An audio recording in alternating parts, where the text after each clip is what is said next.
स्वागत आहे तुमचं स्टाईल स्टिचमध्ये. तर आज आपण बघणार आहोत ब्लाऊजवरून मापे कशी घ्यायची ती. सगळ्यात आधी हुक व्यवस्थित लावून घ्यायचे, ब्लाऊज व्यवस्थित अंतरून घ्यायचा, शोल्डर एका बाजूला खेचलेली दिसते व्यवस्थित करून घ्यायची. 10.5 आली मेन्शन करून घ्यायचं. फ्रंटची उंची घ्यायची, फ्रंटची उंची 12.5 आली. फ्रंटचा नेक 6.5 रेडी आहे. त्यानंतर चेस्टचं माप घ्यायचं, अगदी हलक्या हातानं, जास्त खेचायचं नाही. 16.5 आलं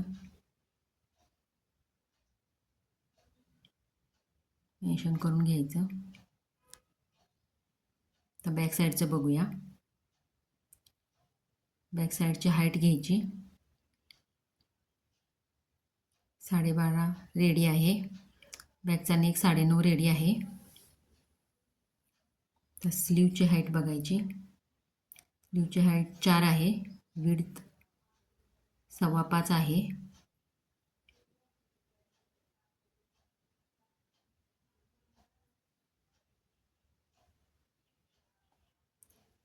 आता आर्महोल राऊंड मोजायचा. बॅक साईडचा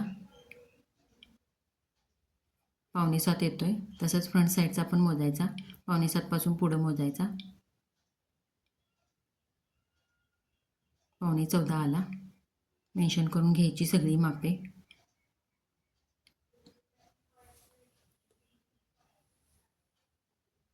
कमर मोजायची, हुकापासून मोजायला सुरुवात करायची. आय चालू होते तिथंपर्यंत थांबवायचं. तिथपर्यंत 27 आलं लिहून घ्यायचं. अशा पद्धतीनं आपली सगळी मापं लिहून झालेली आहेत. माझ्या चॅनलला लाईक, शेअर आणि सबस्क्राईब करा.